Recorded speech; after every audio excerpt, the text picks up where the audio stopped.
जो अपराधी यूपी की कानून व्यवस्था से खिलवाड़ करेगा उसे यमराज के दर्शन जरूर होंगे, ये तय मान लीजिए। योगी फोर्स का क्रिमिनल्स में ऐसा खौफ है कि वो जुर्म करने से पहले 10 बार सोचते हैं। लेकिन जो अपराधी बंदूक के दम पर नवाबी दिखाने की कोशिश करते हैं, उनकी नवाबी योगी फोर्स निकाली देती है। इतना ही नहीं, शामली में समयदीन उर्फ सामा का समय पूरा हुआ तो उसे यमराज के पास भेज दिया गया।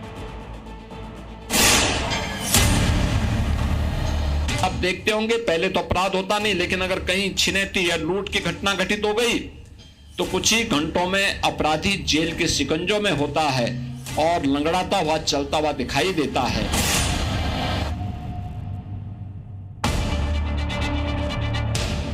अगर किसी ने किसी बेटी और व्यापारी को छेड़ा तो वह उस अपराधी के लिए यमराज के घर जाने का भी एक रास्ता खोल देता है।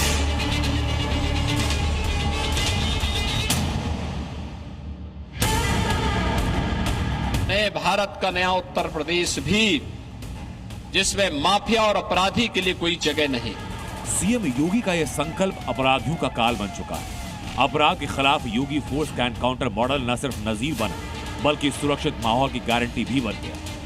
सीएम योगी की जीरो टॉलरेंस वाली नीति ने जहां नवाब के पांव में पीतल ठोककर उसकी नवाबी निकाली, तो इनामी बदमाश समयदीन को कब्र में पहुंचा दिया। यूपी में समयदीन का समय क्यों पूरा हुआ, ये बताएं। उसके पहले बात गौकश नवाब, लंगड़ाते पांव, पुलिस के कंधे पर सहारा और सामने दिखती मौत ने मेरठ के इस हिस्ट्री शीटर की नवाबी निकाल दी। पुलिस की गिरफ्त में खड़े इस अपराधी का नाम नवाबुद्दीन, जिसके खिलाफ जिले के अलग अलग थानों में 12 से ज्यादा मुकदमे दर्ज हैं। जिस गाय को हिंदू पूजते हैं, नवाब उन्हीं की हत्या कर अपनी तिजोरी भरता था। देर रात भी नवाब और उसके साथी गौकशी की फिराक में थे, लेकिन सामना योगी फोर्स से हुआ। नवाब ने खाकी पर फायरिंग की हिमाकत की तो पांव में गोली दाग दी गई। खुद को गिरता देख आरोपियों द्वारा पुलिस टीम पर जान से मारने की नियत से फायरिंग की गई, जिसमें पुलिस टीम द्वारा आत्मरक्षार्थ इनके ऊपर फायर किया गया। इस दौरान एक आरोपी घायल हो गया तथा शेष 2 आरोपी अंधेरे का फायदा उठाकर भाग गए। मेरठ में योगी फोर्स ने नवाब का हाफ एनकाउंटर किया, जबकि मेरठ से करीब 50 किलोमीटर दूर शामली में योगी फोर्स ने इनामी बदमाश को दुनिया से रुखसत कर दिया। ये पश्चिमी यूपी का कुख्यात बदमाश समयदीन उर्फ सामा, सिर पर 50,000 का इनाम। इस अपराधी की तलाश यूपी पुलिस से नहीं बल्कि तेलंगाना और कर्नाटक पुलिस भी कर रही थी। शामली पुलिस को खबर मिली कि सामा अपनी गैंग के साथ लूट की प्लानिंग में है। जैसे ही योगी फोर्स सामा के ठिकाने पर दबिश देने पहुंची, बदमाशों ने फायरिंग शुरू की। पुलिस की जवाबी कार्रवाई में बदमाश गंभीर रूप से घायल हुआ और अस्पताल में इलाज के दौरान मौत हो गई। जानकारी हुई कि भट्टे के अंदर एक डकैतों गिरोह बैठा हुआ है और लोग इस समय आग जला के कुछ ताप रहे थे। जैसे पुलिस उनको घेरने का प्रयास की और नायब करने का प्रयास की, डकैतों ने पुलिस से फायरिंग की और जिसमें उनकी फायरिंग से हमारा एक आरक्षी गंभीर रूप से घायल हो। इसको हम लोग रेफर कराए हैं जिला अस्पताल, जहाँ उसकी हालत ठीक चल रही है इस समय। और हमारी पुलिस ने भी नेपथ्य में छुप के उन पर फायरिंग की, जिनमें एक बदमाश गंभीर रूप से घायल हो गया, शेष भागने में सफल हो गए।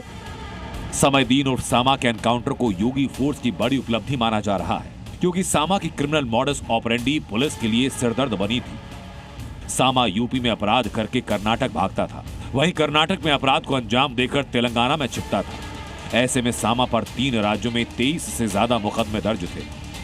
अपराधियों को सामा का हर्ष और सीएम योगी की ये वार्निंग जरूर सुननी चाहिए।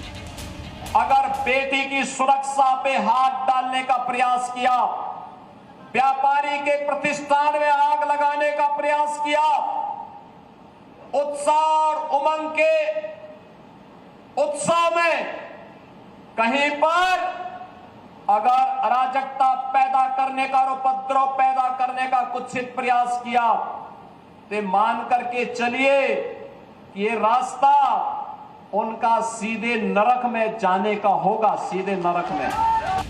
सीएम योगी की इस चेतावनी के बाद भी अगर यूपी के अपराधी अपराध का रास्ता नहीं छोड़ेंगे, तो उनको समयदीन की तरह दुनिया भी छोड़नी पड़ सकती है। ब्यूरो रिपोर्ट, जी मीडिया।